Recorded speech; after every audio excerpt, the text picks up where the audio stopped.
simplicity. It is a very easy read.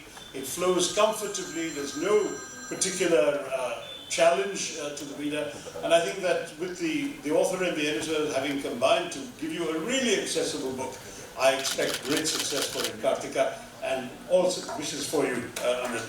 Thanks very much. Thank you so much, Shashi, and I'm really grateful that there were not too many words of 3 syllables or more, so I could understand most of it today. Before we start off our discussion, which we're going to have a lot of interesting things, and Amrit has decided to reveal everything that he couldn't write in the book he's going to tell you all today. We might have to shoot you afterward, but that's part of it, so that's how it goes. There's a little ceremony we have to do before that. Amrit would like to give the first copy of the book, a very special copy, to somebody who holds very dear. Jyotiraditya Scindia is here, and his father has been a guiding force. Amrit, please do the honors. Stephen's match. What was cricket like in those days? Listen, inter-university cricket was of a high standard, and since Stephen Hindu were sort of epic games. Can you imagine the Delhi University shut for 5 days? Actually used to shut. Actually shut. All classes suspended. The principals of both colleges at the ground. So in my first year, Maybe even more than that, maybe 9 or 10. It was just quite extraordinary, the quality. And a very great for India. Yeah, in fact, it's fascinating. Some others went to other illustrious careers. Piyush Pandey is obviously That's right. Legend in the world of advertising, but he was also part of the team. So moving on from there to, I'm going to start with the start of your career as an administrator, 1992. And Madhav Rastan just put you there, that first epic tour of South Africa. What kind of memories do you have of that? I think there was a political context to it. India didn't have any relations with South Africa. Our passport used to be stamped not valid for South Africa anymore. So we went to South Africa. That was the first sports team to tour once apartheid was down. But politically very loaded. So there was no context to the tour as such.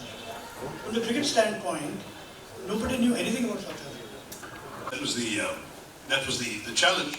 But nonetheless, yes, I do recall this. And of course, when you speak of South Africa, what happened 8 years later when Viru made his debut was a story in itself. Batting at number 7 and coming in and scoring a century on debut. So I think that relationship has mattered so much. Amrit talks about the IPL in South Africa and that experience as well in his book. It's quite a sensation. But coming to Viru, and Viru today is not, this is obviously a one-day game, so which is why he's not opening the innings as he normally does in the cricket. Can you use mine? Listen, I remember long back, maybe it was Raman Lamba, who talked about a young player in Delhi. He said, एक नया लड़का है, बहुत तड़ी देता है, और off spin करता है, चोर बॉलर है, मार नहीं खाएगा. So that was the first description of a chore off spinner and तड़ी देके batsman. Then we went on many tours, 2003 to the World Cup, 2004 in Pakistan. There are certain things that stand out in the years I've known him. One about his cricket. His batting, I think, is marked by clarity. People say intuitive, aggressive, fearless, yes, is all that. But there's so much clarity and there's freedom. That comes from the fact that he's a master of his craft. People think Dravid is the one who's a studious type, Sachin is a super modern computer, everything about cricket gets processed there. But he's the one who's not troubled by pace. He's not troubled by Pehla, Dusra, Tisra. He's seen Sunil Narayan, he's seen Ajanta Mendes, he's seen Muralidharan. The other thing I like about him is what is called the take it easy policy. Nothing ruffles him.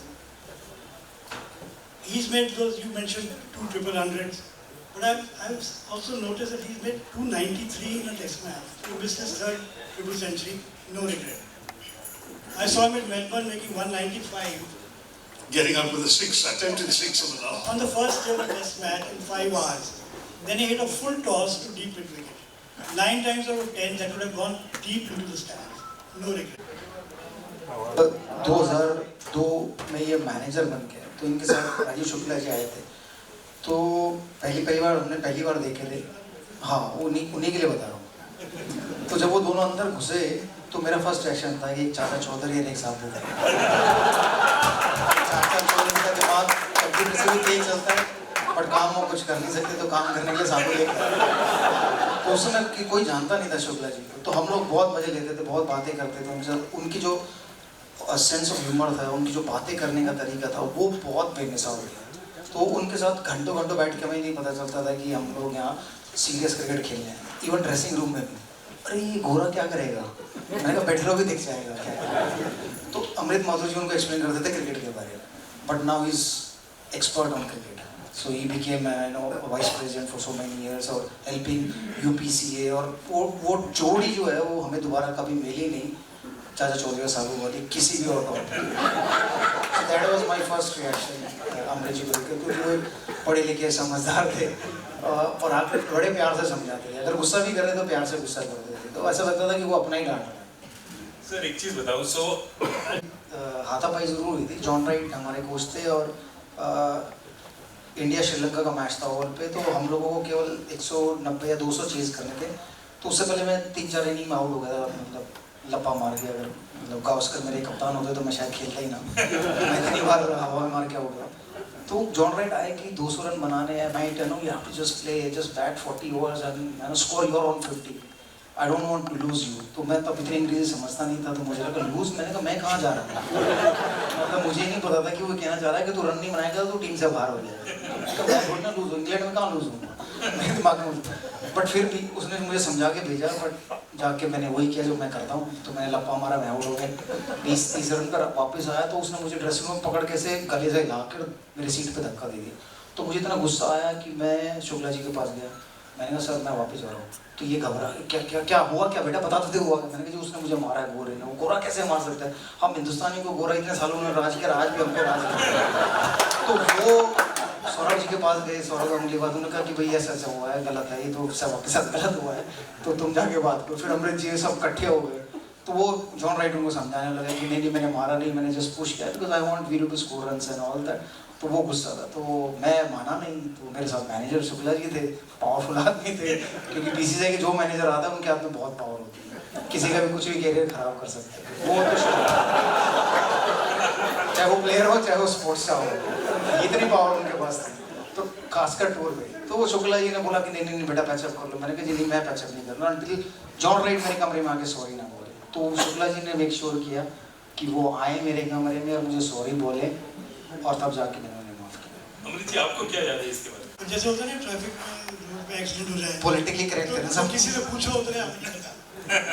The reaction of most players हमने देखा है, पर हमें पता नहीं है actually क्या है।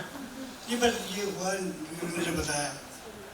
इसके बारे में 2 चीज़ मैं आपको बताना चाहता हूँ कि एक तो कि Veeru was very mature after a certain point, उसने उसको और भड़काया है। You know they patched up, they made friends and they are absolutely okay from thereafter. वहीं से ओवल से हम सीधा गए लमली का से, हमारा अगला मैच वहाँ पे था।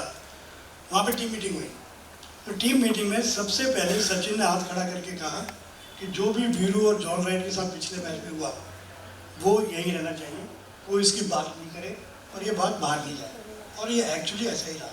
कैन यू इमेजिन आज की तारीख में अगर कोच और मैनेजर के बीच में ऐसा हो जाए तो इट विल बी सनसनी, it will be like Pokhran. It'll be on Twitter in 5 match हार गई।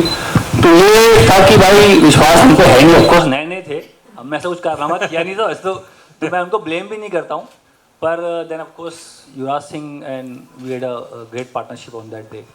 Right, amazing partnership. I want to talk to you about one more thing. Veeru आपको याद होगा कराची में I think match that turn the game. नहीं मैं तो कहीं पता नहीं दूर खड़ा था, मैंने देखा भी नहीं इतनी मेथड। मैंने पता ये लॉन्ग ऑन पे लॉन्ग ऑफ से भाग के इन्होंने ये बात मैं ये बात बोलने वाला नहीं था, पर आपने बोल दिया। आपकी शाम है वैसे ऐसा लग रहा था बदानी की। मैं ये उम्मीद थी कि कोई कैच पकड़ सकता था, वो तो वो मोहम्मद कैफी थे, तो उस तक पहुंचना ही एक मतलब टास्क था हम लोगों के लिए। तो बट बॉल आपको क्या लग रहा था? बिकॉज एक चीज बता रहे हो that every cricketer tells you that reflex catches are easy. Catch ऊपर चले जो सब लगता है ड्रॉप करूँ, अभी कैप्टन गाली देगा, प्लेयर्स गाली देगा, सिलेक्टर ड्रॉप करेगा, नौकरी चला जाएगा, सब कुछ हो जाएगा। सो ये सब सोचने की टाइम है, तो आपको टेंशन नहीं होता था? देखिए इतने लोग आज यहाँ बैठे हैं, मीडिया के लोग हैं, बड़ी बड़ी हस्ती बैठी, मैं झूठ नहीं बोलूँगा, इतना जुनून था भारत के लिए खेलने के लिए कि अगर कोई बल्लेबाज शॉट मार दे और वो शॉट 2 इंच हवा में बॉल है, लगता है कि कैच पकड़ लो भाई, 2 इंच। वो कैच तो 40 मीटर हवा में था, वो ग्राउंड पे किसी भी कोने पे बॉल में पकड़ लेता कैच, वो किसी भी कोने पे कैच होता, 40 मीटर हवा में गेंद, 7 बॉल 10 रन, टर्निंग पॉइंट था, वो मैं कैच पकड़ना ही था। बदानी होता, सचिन कोई भी होता, मैं बॉल छीन लेता उससे। Let's have a big मैं कुछ ऐड करना चाहता हूँ इस पे। वो शोएब मलिक का ऐसा for today. There are better forums to discuss this. Sure. This is for Viru. Sir, big fan of yours. Just wanted to ask you, you know, that it's still etched in my mind when we were chasing against Pakistan and Shoaib Akhtar was bowling. और एक ही तो देनी थी टेंडुलकर को। मैं तो कुछ करना ही नहीं था, जो करो था टेंडुलकर नहीं करना था। आई थिंक हम लोगों को, जब हम लोग उस मैच से पहले ग्राउंड पे आए तो शोएब अख्तर ने एक बहुत बड़ा स्टेटमेंट दिया था कि I will destroy Indian top order. तो जब पहले ओवर में उनको 18 रन पड़े तो मैं उनके पीछे भी गया, मैं बहुत जल्दी डिस्ट्रॉय कर दिया, उसका एक नहीं था। और सचिन तेंदुलकर ने जो छक्का लगाया शोएब अख्तर को पॉइंट के ऊपर, मैंने अगले ओवर में वकार यूनुस को लगाया। मैंने कहा गुरु ने मारा तो चेला का भी बनता है। Fantastic. किया है वेस्ट इंडीज में, do you see him as a wicket keeper in the world cup as well? I think he'll be in the squad, and I'm glad he's done well because you need someone who can keep and score runs, because KL Rahul के लिए वो भी इनका fitness का issue होता है और इसीलिए बैकअप कीपर भी चाहिए होता है स्क्वाड में। और ईशान का फॉर्म काफ़ी हेल्प करेगा राहुल द्रविड़ जब वो 11 बनाएंगे। और मुझे अभी श्योर नहीं कि ईशान किशन और सूर्य कुमार यादव, संजू सैमसन, अय्यर, ये 4 लोग में से मेरे ख्याल से सबका नाम नहीं आएगा 15 में, कम से कम 2 ही आ पाएंगे इसमें। तो देखना होगा कि केएल राहुल के साथ बैकअप विकेट कीपर ईशान आते हैं कि नहीं, वो एक फैसला लेना है। But Ishan has done well, I think is done really well in West Indies. Are you looking forward to any key players or key battles in the World Cup, like Virat Kohli versus any bowler, or you know any key battles that you're looking forward to? In the World Cup, Yes. I think Virat Kohli had a rough patch if you go like few months back from now, but now he's come back. He's come back in form. He's getting runs. So उनके सामने कोई भी गेंदबाज आ जाए, मेरे ख्याल से form बहुत आवश्यक होता है। और उनका जो IPL में फॉर्म रहा, जो उन्होंने वर्ल्ड कप में खेला अगेंस्ट पाकिस्तान, जो विनिंग हिट थी, शॉट लगाया था हारिस रऊफ थे गेंदबाज शायद, तो वो उनका जो जो जो एशिया कप में फॉर्म आया है, जो शतक बनाया था अगेंस्ट अफगानिस्तान, वहाँ से वो रुके नहीं है। तो बहुत बड़ा फैक्टर रहेगा Virat Kohli in form against any bowler. I don't care who are the bowlers, because Virat Kohli if he is getting runs, I think will be a key factor for India. एक बोलो, 4 सेमीफाइनल। सर वर्ल्ड कप मेरे लिए semifinal से start होता है, उससे पहले तो आपको इतनी मजबूत टीम मिलती नहीं है। वर्ल्ड जो इंडिया का जो टूर्नामेंट स्टार्ट होगा वो सेमीफाइनल से स्टार्ट होगा। तो सामने होगी न्यूजीलैंड, सामने होगी may be Australia, England, Pakistan, ये सब टीमें होती जो, क्योंकि वर्ल्ड कप जीतने के लिए सिर्फ 2 बड़े मैच जीतने होते हैं, वो सेमीफाइनल और फाइनल। अब अगर वर्ल्ड कप सेमीफाइनल में इंडिया नहीं पहुंचेगी तो फिर दुख की बात है। पर मैं मानता हूँ 2 बड़े मैच हैं semifinal final, that could be against Australia, could be against New Zealand, England, ये अच्छी टीम होती है। क्या आपके समय में एक टीम बनानी मुश्किल होती थी, फास्ट बॉलर बड़ी मुश्किल से मिला करते थे, 4 फास्ट बॉलर टीम में जब लेने होते थे। अब 2 टीमें अगर आज इंडिया की बनानी पड़ जाए तो 2 टीमें भी तैयार हैं, इतने प्लेयर्स हमारे पास हैं। नहीं, मैं सहमत नहीं हूँ, मैं सहमत नहीं हूँ आपसे, आपका फैक्ट ठीक नहीं है। गेंदबाजी में दो टीम नहीं बन पाएगी। अभी बुमराह सर, बुमराह का बैकअप अभी तैयार नहीं हो पाया है। बुमराह अगर नहीं खेलते तो हम हार जाते हैं, आप गलत बोल रहे हो। एशिया कप हारे, वर्ल्ड कप हारे, बुमराह नहीं होंगे तो हम इस बार भी दिक्कत में आएंगे। हमने 2021 वर्ल्ड कप T20 के दौरान भी और 2022 वर्ल्ड कप के दौरान, T20 वर्ल्ड कप के दौरान भी एक्सपेरिमेंटेशंस, तो क्या बोल रहे हैं, सुनने दो। 2021 और 22 T20 वर्ल्ड कप के दौरान भी एक्सपेरिमेंटेशंस के नाम पे प्लेयर्स को ब्रेक दिया था। अपने 15 जो है फाइनल प्रिपेयर नहीं कर पाई थी। आपको लगता है इस 2023 वर्ल्ड कप में भी हम सेम गलती दोहराने वाले हैं, क्योंकि हमारे 15 बिल्कुल डेफिनेट नहीं है, हम गेम टाइम में दे रहे हैं। हाँ जी, नहीं देखिए, ये वेस्ट इंडीज़ टूर मेरे ख्याल से बहुत ही लाइटली ले रहे हैं, और मैं ठीक है, मैं इस पर जज नहीं करूँगा टीम को क्या खिला रहे हैं क्या नहीं। वेस्ट इंडीज़ टीम वैसे भी बहुत स्ट्रगल कर रही है, वर्ल्ड कप में इस टाइम वो क्वालिफाई कर नहीं पाई। तो जो अभी कर रहे हैं मुझे नहीं पता एग्जैक्टली क्या ट्राई हो रहा है वहाँ पर मेन टूर्नामेंट स्टार्ट होगा एशिया कप से। मैं चाहूँगा एशिया कप में आप अपने 11 उतार दो जो बेस्ट 11 है। अभी तो कन्फ्यूजन है, you are right, I agree with you. I think you got a valid question about what's happening if Virat Kohli and Rohit Sharma had to take a break, then वो नहीं जाते वहाँ। ये भी मैं समझ रहा हूँ कि आप नई टीम भेज दो, अगर आपको नहीं खेलना, अगर ब्रेक यहाँ प्रॉपर मिल जाएगा, रेस्ट करा दो। वेस्ट इंडीज़ का टूर ऐसा भी नहीं कि बहुत कोई इंपॉर्टेंट टूर है कि बहुत बड़ी टीम है, जीतना है बहुत, उनको तो हमारी जो सेकंड टीम वो भी हरा सकती है। तो मैं समझ रहा हूँ, पर मैं अभी इनको जज नहीं करूँगा। मैं स्टार्ट करूँगा एशिया कप से, उनका क्या प्लानिंग है, क्या 11 खिलाते हैं, क्या 15 बनती है। 15 बननी बहुत ही, क्योंकि देखिए अभी आप वेस्ट इंडीज़ का टूर देखो तो 17-18 लोग घूम रहे हैं। हमेशा आप ना टीम आप बढ़ा के लेके आते हो। 15 बनाने का मतलब होता है कि आपको एग्जैक्टली श्योर होना पड़ेगा कि कौन सा आपका 11 प्लेयर खेलने वाला, कौन बैकअप है। Number 4 position, last question. जो सैमसंग से बहुत इम्प्रेस हूँ, जो अभी पिछला मैच खेला उन्होंने, वो जब नंबर 4 आते हैं, 5 आते हैं, तो वो कई बार कर चुके हैं। मेरे ख्याल से हम लेफ्टी राइटी ढूंढने के अलावा हम हमेशा देखते हैं 4 नंबर पे ना ईशान किशन को भेज दो, अक्षर पटेल को भेज दो। आई थिंक ये बहुत अच्छी तरकीब नहीं है। आपको चाहिए 4 नंबर पे, 5 नंबर पे जो प्लेयर लेफ्ट आर्म स्पिन भी खेल ले, जो प्लेयर लेग स्पिन भी खेल ले, वो संजू सैमसन कर सकते हैं। मेरे ख्याल से जो संजू सैमसन ने पिछला इनिंग खेली है, उनको पता है कि ये डू और डाई गेम में अगर वो अच्छा नहीं करेंगे तो उनका वर्ल्ड कप में नाम नहीं आएगा। दबाव में खेलना संजू सैमसन तैयार हैं, मेरे ख्याल से उनको वर्ल्ड कप के स्क्वाड में होना चाहिए। सर एक लास्ट